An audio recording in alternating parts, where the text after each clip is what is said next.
If I could boil down a basic watch into the perfect 3-ingredient meal, it would be good value, great design, and excellent build. Sounds so simple on paper, and so many micro brands have tried it, and many have failed. Here's one I think has managed to forge ahead and stand out from the crowd. Something fantastic and fun that no one, even the snobbiest of snobs like me, can turn our noses up at. If you like what you see and want to support the channel, please can you click the link to watchfinder.com in the description below. It really helps. Thank you. First and foremost, how can anyone not like something that relates to NASA? Founded in 1958 to get people to the dang moon, NASA has been, for all except those who think it's turtles all the way down, a shining beacon of the capabilities of humanity in amongst a whole load of stuff we'd really rather forget. Here to celebrate that mountain of achievements is Awake with their mission to Earth, Meatball. What has space exploration got to do with spheres of animal protein? It's the nickname of the blue and red logo that looks a bit Star Trek-y. There's also the worm logo, which was retired in 1992 and revived in 2000. People argue over which logo is the best. Awake, it seems, is on the side of the meatball, which is displayed proudly on the strap, not just as the depiction of the meatball logo, but also as the word meatball, just in case there was any confusion. The 40mm case is shaped in a very aeronautical titanium, recycled of course to align with NASA's overall aim of keeping us puny humans from extincting ourselves to death. Despite a healthy 100 meters of water resistance, the watch is just 11.89mm tall. In the back is a Miyota 9039, a movement that may not be Swiss, but is, to my eye at least, better finished and more attractive than your average Sellita. Surrounded by embossed lettering on the case back, it's also fitted with a custom rotor that alternates brushed and blasted finishes, with the Meatball logo centered in the middle. I don't usually dwell on rotor weights, but this one has an edge in design and finish that, combined with the Miyota's good looks, makes the whole engine feel much more elevated than expected. That's the theme throughout the Meatball, and beyond into the other watches as we'll see. There's an intangible consideration to details and materials and finishing that make this watch stand out and catch my eye. Some of it is designed to more overtly remind its wearer of space and NASA, like the engraved crown that mimics the couplings on the famous A7L spacesuit, or the countdown printed on the red rehort.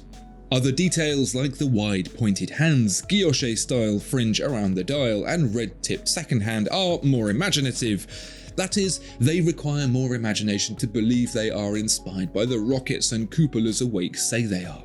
You even get a fragment of space rock with the 250-piece €825 limited edition watch from the meteorite Tatooine.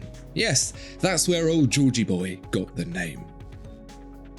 That's not the cheapest watch you can get for the specs, and neither's the next one, the Time Traveler's Grey.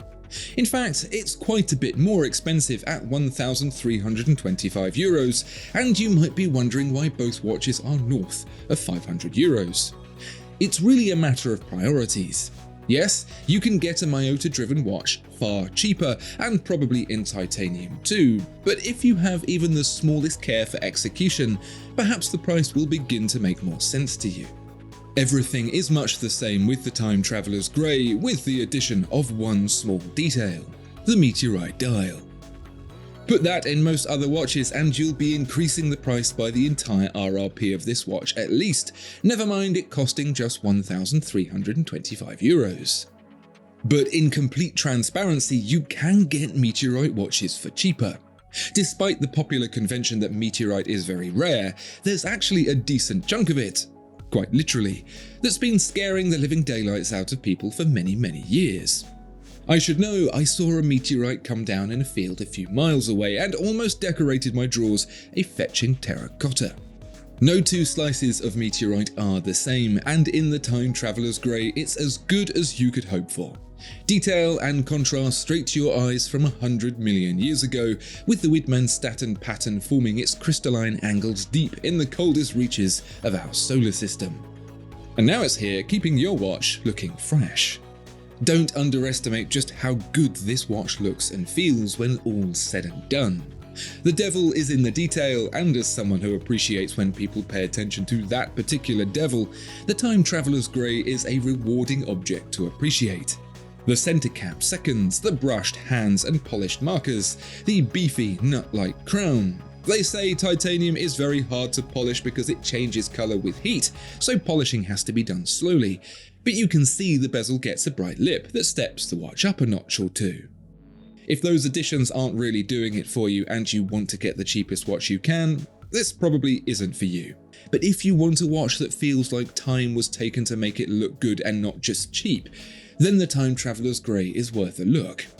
In a massively bloated segment, it feels fresh, unique, and interesting, and really, I want to encourage that effort. It sure beats yet another generic dive watch. We're only just getting started with the Time Traveler though, because if you thought the Time Traveler's Grey stood out from the crowd, wait until you see the purple. With either a black or purple coated meteorite dial, it takes the concept to a new level of sheer, why has no one thought of this before-ness. You have no idea how much of a relief it was to look at a decently priced watch and it actually appear different. Not just different for difference's sake, but different in a way that feels like there's still hope for the future of watchmaking. See watch after watch after watch, and I do, and I'm grateful for it, and it can start to feel like cheese and ham sandwiches for school lunch every day.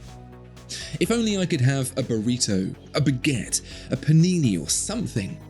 This is like opening your packed lunchbox and finding a fistful of Liberty caps instead.